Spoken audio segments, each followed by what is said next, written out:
Do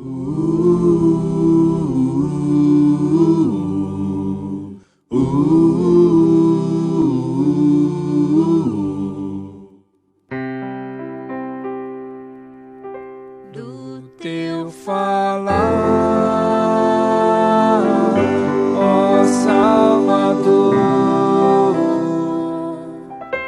jamais vou duvidar, é encorajador. Alimento Diário, Série E, A Igreja, Coluna e Base da Verdade. Título do volume 3, Deus Manifestado na Carne. Autores, André Dong e Miguel Ma. Título da semana 2, Bom Ministro de Cristo Jesus.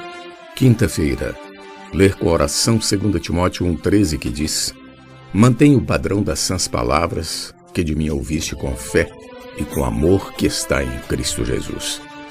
Tornar-se padrão dos fiéis e manter o padrão das sãs palavras. Paulo afirma: fiel é esta palavra e digna de inteira aceitação. 1 Timóteo 4,9. É como se ele dissesse: Timóteo, essa palavra é fiel, é digna de aceitação. Não tenha dúvida, confie plenamente nela. E para que fim Paulo labutava? Para a promessa da vida que agora é e que há de vir, pois havia posto a esperança no Deus vivo, versículo 10. Amado leitor, qual é sua esperança? É seu futuro, sua carreira? Você precisa colocar sua esperança no Deus vivo. Essa sim é a verdadeira esperança.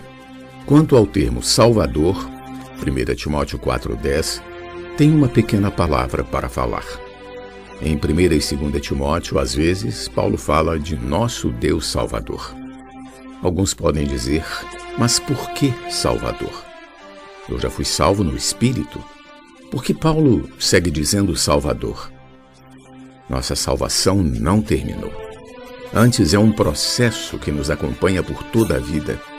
Desde o dia em que começou até agora estamos sendo salvos, até que um dia chegaremos à glorificação. Aí a salvação se completará. Lemos ainda que o Senhor nos livrou e livrará de tão grande morte, em quem temos esperado que ainda continuará a livrar-nos. 2 Coríntios capítulo 1, versículo 10. Ele nos livrou, isto é, nos salvou no passado, dando-nos a salvação de nosso espírito, e atualmente está trabalhando na salvação de nossa alma. No futuro, ele nos dará a salvação do corpo. Aleluia! Por isso, ele é salvador de todos os homens, especialmente dos fiéis, de nós, os santos, que estamos neste processo de salvação. Desde a justificação, que é pela fé, passando pela santificação, transformação, conformação e finalmente chegando à glorificação. Esse é todo o processo de nossa salvação completa.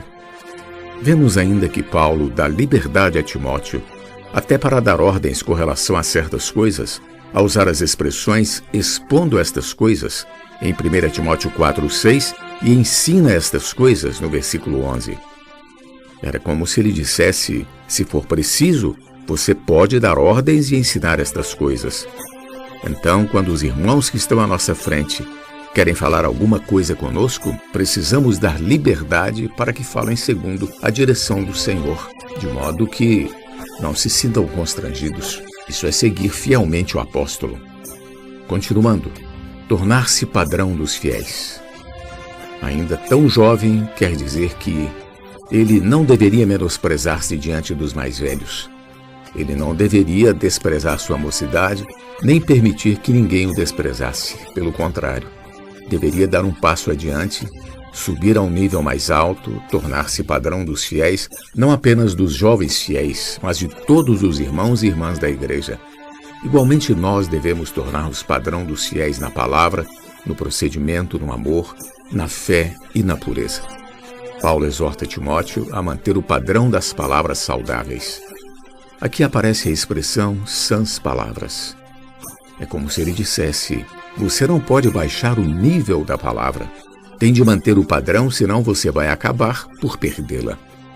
Essas palavras são sãs, saudáveis, cheias de vida, de saúde.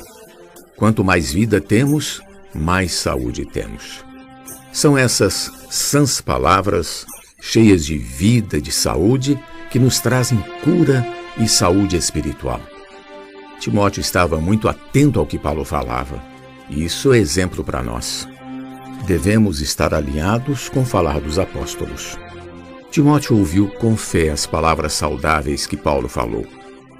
Isso é conectar-se com Deus, é união com Ele na fé. Já usamos algumas vezes a figura de um caminhão para apresentar a palavra de Deus. O caminhão procede da fé objetiva, está cheio dela e faz o percurso até nosso espírito humano, onde descarrega a fé. Desse modo, nossa fé subjetiva, interior, aumenta e ficamos cada vez mais conectados com Deus. Além disso, tornamo-nos saudáveis, cheios de vida, saúde e vigor espiritual. Além de ouvir as palavras de Paulo com fé, Timóteo também as ouviu com o amor que está em Cristo Jesus. Quando a fé objetiva chega a nós, por meio das palavras saudáveis, produz em nós a fé subjetiva e, em seguida, o amor que está em Cristo Jesus. Fé e amor sempre andam juntos e são itens essenciais no viver cristão. Aleluia! Pergunta de hoje: de que maneira a fé objetiva é transportada para o nosso espírito a fim de se tornar nossa fé subjetiva? Jesus é o nosso amado Senhor. Do teu falar, ó Salvador, jamais vou duvidar, é encorajador,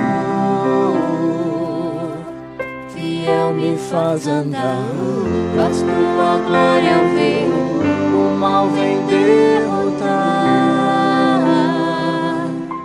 Fiel me faz andar, faz tua glória eu ver, o mal vem derrotar.